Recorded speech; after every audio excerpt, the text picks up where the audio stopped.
अस्सलाम वालेकुम, आप सबको मेरी तरफ से 14 अगस्त की खुशियां यौम आज़ादी मुबारक। सबसे पहले सबसे ज्यादा मुबारक हमारे हाफिज साहब को, उन्होंने हमें एक तोहफा दिया। तोहफा क्या दिया उसके बारे में बाद में बात करते हैं। पहले जरा एक हाफिज साहब को सलूट बनता है, वो जरा मान लें। हाफिज साहब,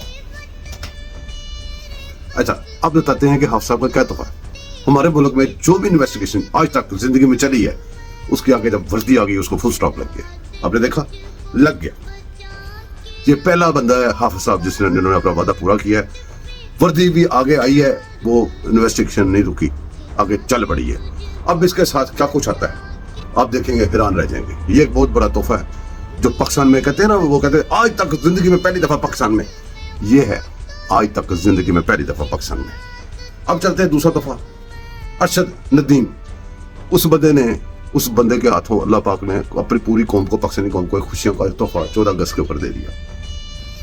उस बंदे को भी, जिस बंदे ने इतनी काविशें की हैं, अरशद नदीम, एक उसको भी जनाब हमारी तरफ से सलूट।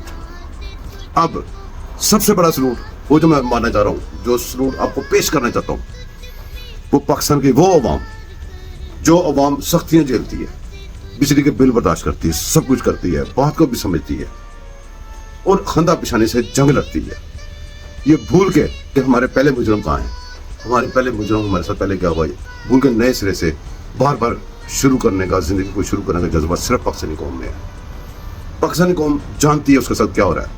पाकिस्तानी कौम जानती है कि जिंदाबाद, पाकिस्तान जिंदाबाद वाले कौन है, और पाकिस्तान के 3 टुकड़े श्रीलंका बनाने वाले, ख्वाहिश रखने वाले, आज तक पाकिस्तान की हर नाकामी पे खुश होने वाले और हर कामयाबी पे जलने मरने सड़ने वाले, सब बर्बाद हो जाए अल्लाह करे। अब ये पूरी पाकिस्तानी कौम को ये सलूट, ये मेरे 3-4 सलूट से मैंने कहा आपको पेश कर दूं। मेरी तरफ से आपको 14 अगस्त की बड़ी बड़ी खुशियां मुबारक। अल्लाह हाफिज।